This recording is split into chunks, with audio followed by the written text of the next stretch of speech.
Hello, non-existent viewers. Today, June 21st, is the first day of summer, and it's also been like a full 10 days since the release of Jurassic World Dominion, and I promised you guys that when I review this movie with my friend M, that like I would make a handful of Jurassic, themed videos, like my Mosasaurus fact video, our spoiler-free review for Dominion, and of course our spoiler talk for Dominion. I promised you guys in the spoiler-free review that I'd make a video ranking all 6 Jurassic Park movies from worst to best. So here it is now. Keep in mind, this list is based purely off of my opinion. I don't dislike any of the Jurassic Park movies. Just for the record, this isn't like, oh, just because I put this movie at the bottom list means I hate it as much as everyone else does, or any of that sort of jazz. If you disagree, it's completely fine. Please feel free to let me know in the comments down below, what your ranking from worst to best is. And yeah, without further ado, let's get to it. My pick for the worst Jurassic Park movie, like many other people's, is Fallen Kingdom. And again, I still enjoy Fallen Kingdom, but when I reviewed this movie back in 2018, which was, oh my gosh, almost as of I think today or tomorrow has been 4 years. Dang, I'm getting old.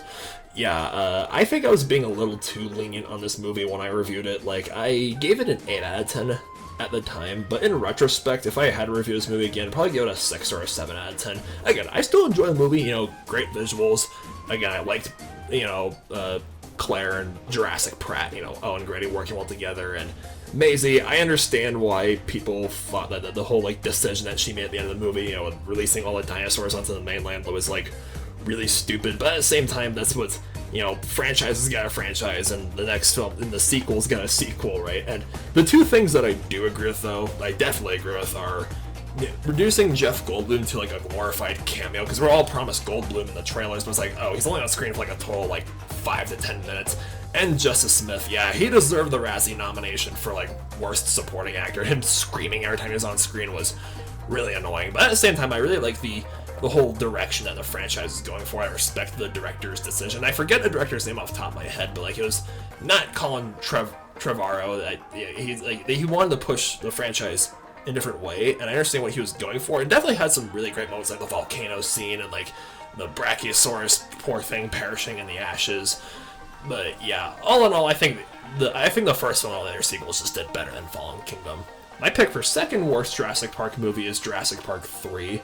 I was originally gonna put this film lower, the third film lower than Fallen Kingdom, but out of elementary school nostalgia, I decided to put it a peg higher than Fallen Kingdom, because I remember in my 5th grade textbook way back in 2010, when we ended elementary school, they asked they had a little they had these the whole pages of all the 5th graders, this is Vitas, and they asked all of us hey, what's your favorite book, your favorite movie, what's your dream in life. I think at the time I said my all-time favorite movie was Jurassic Park 3. Keep in mind, this was before this is before my friend in middle school got me into Lord of the Rings. This is before Avengers and all my other favorite movies started coming out. But at the time when I was a kid, I loved the hell out of Jurassic Park 3. I just thought it was so cool how there's a dinosaur bigger and badder than T-Rex, the Spinosaurus, and it's yeah, that scene when the Spinosaurus kills the T-Rex, that scene has aged like a banana sitting in a closet that you forgot about. If that fight were to happen in real life, T-Rex would have kicked the Spinosaurus's butt, assuming the fight took place on land, not water, because this isn't entirely the movie's fault. The reason why they wanted the Spinosaurus to replace the T-Rex back then is because their paleontology consultant, John Horner, I think is what his name is, was all oh yeah, T-Rex is totally a scavenger, and universally you gotta replace it with something bigger and better. So yeah, they chose Spinosaurus, who, as of now, from what we've discovered, is the largest theropod, meat-eating dinosaur that we've ever discovered. But here's the thing, again, not entirely the movie's fault, because I didn't notice back in 2001, yes, Spino was bigger than all the other carnivorous dinosaurs, but due to its immense weight, it was very sluggish and not able to move that fast on land. And if you look at North Africa during the early Cretaceous period, where they find Spinosaurus fossils, it was very swampy and not many herbivorous dinosaurs, and the whole structure of Spinosaurus, its jaw structure, the eyes and nostrils being on top of its mouth, and like its thick rudder-like tail, made it a lot more designed for swimming than running, and it ate mostly fish and other aquatic prey instead of dinosaurs. And T-Rex, like most large carnivores like lions and tigers and bears and hyenas, were definitely both hunters and scavengers. Like, that's pretty well concluded. Like, they found like T-Rex teeth embedded in necks of like hadrosaurs that they've like unearthed.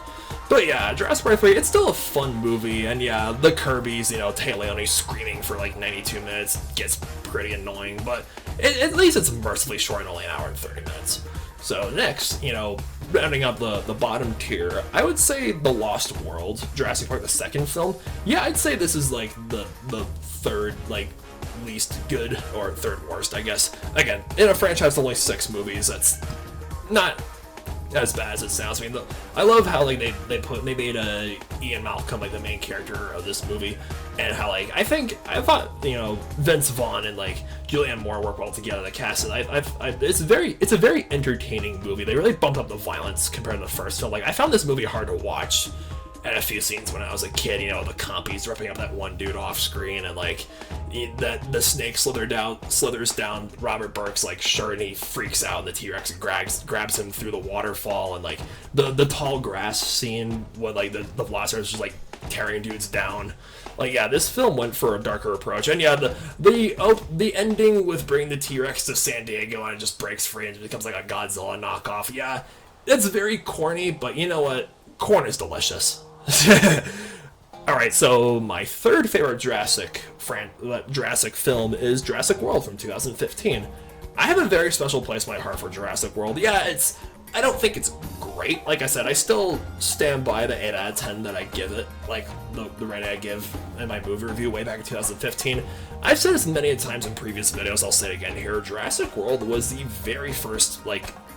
very first movie review that I made when I was an incoming junior in high school. Like, that was what started a trend of like making movie reviews on my YouTube channel. Because when I was like 16, I was like, wow, I talk about movies a lot, both to my friends and like on my YouTube channel. So I was like, yeah, it was like I was really inspired by like Jeremy Johns and like Schmozno and Chris Stuckman to start making like my own movie reviews. So I did. I was like, well, Jurassic World is coming out. Well, screw it. I'm gonna start reviewing movies on my YouTube page. And yeah, just the whole. Because I was just so excited to see, like, the park is open, it's here, but it's like, oh, it's been like over 20 years, and people are starting to get bored of regular dinosaurs, so let's create like a brand new genetically engineered hybrid, the Indominus Rex. This movie was thrilling, it was fun, it had great visuals, it was colorful, it popped, like, it was brutal and violent, and the ending when the T-Rex blew the Velociraptor and the Mosasaurus, like, all team up to take down the Indominus Rex, still one of the most satisfying moments in the entire franchise. Like, I found myself watching that scene before, like, final exams to get hyped to study and just, like, conquer my semesters when I was going to CSU. Then, like, Aragorn's speech from Return of the King, and, like, the portal scene in Avengers Endgame, and the Awa has heard you scene from Avatar. Those, like, my favorite moments are, like, my all-time favorite movies. I would, like, watch those to, like, get motivated to be productive and stuff like that while I was going to school. And yeah, the second best film in this franchise, this is a really hot take of mine, but I gotta say, Dominion is my second favorite movie in the franchise.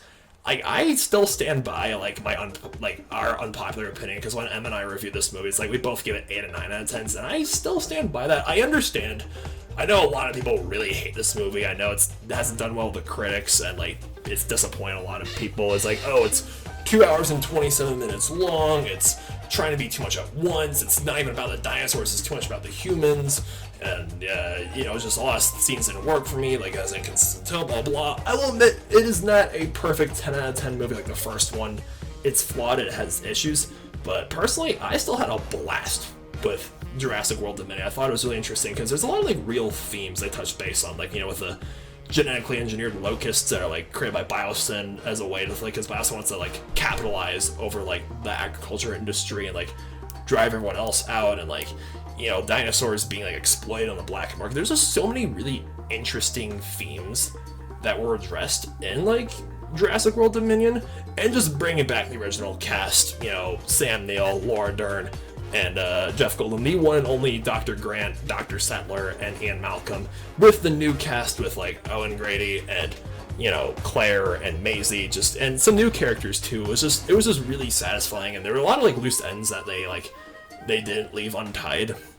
And the new dinosaurs looked freaking fantastic. Like the Giganotosaurus, the Pyroraptor, the Therizinosaurus, like the Quetzalcoatlus, which technically isn't a dinosaur, it's a pterodactyl, but like, yeah, just, it was a very fun movie. And yeah, it's 2.5 hours long, but it felt shorter than that, because honestly, I had a great time, and I generally haven't said that about a Jurassic Park movie since the first one. And to nobody's surprise, my favorite Jurassic Park movie is the first one. And if you were to go back to like 2004, because my sister and I, like, we made like our top 5 favorite movies of all time video right after she graduated high school, or right when I was like an incoming sophomore in high school. Like, if you ask 15-year-old me like what my favorite all-time movie was, I would have said, you know, The Lord of the Rings, The Return of the King is my favorite movie of all time, with Jurassic Park being a close second. And if you ask me today, as a 23-year-old, you know, in 2022, fresh out of college, I would say the exact same thing. Like, the Lord of the Rings trilogy, honestly, I like the clump trilogies like the Lord of the Rings as like one consecutive movie in 3 separate chapters. So the Lord of the Rings is my favorite movie of all time, with Jurassic Park being like still being a close second. Like, when Em and I saw Dominion, we actually saw a double feature for like Dominion. Like, first they played like Jurassic Park from 1993, and then they played, like, they had like a little intermission, like for 10 minutes or whatever, and then they played Dominion right after that, and the magic is still there after almost 30 years. Like, Jurassic Park, you know, it's a sci-fi, it's an action movie, it's a comedy, it's a drama, it hints at romance, it's just like, it balances out all these different like themes at once. It still has me on the edge of my seat, it still has me like laughing hysterically when I watch it. Oh my gosh, this movie is so cool. But like, bingo, dino DNA, or like life finds a way, or or like you know, Dotson, we got Dotson here. See, nobody cares. It's so quotable, and you know, it's just like, and the scene where like they first lay eyes on the Brachiosaurus and it's walking, and John Williams' score plays, like, I get happy tears when I think about that. I almost get happy tears just when I think about that scene sometimes.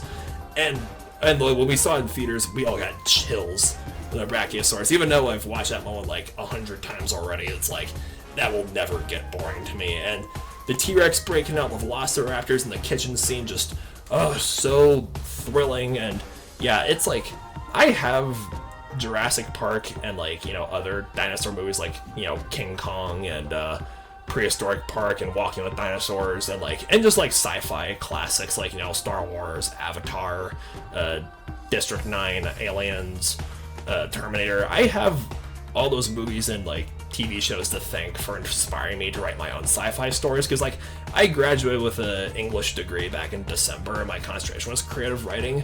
And yeah, I will really, like, my goal is to like have a career in the zoo field with a writing career as like a side project. And if you follow me on Instagram, you've probably have seen like some like concept art and sketches for like my fantasy series that I'm working on right now.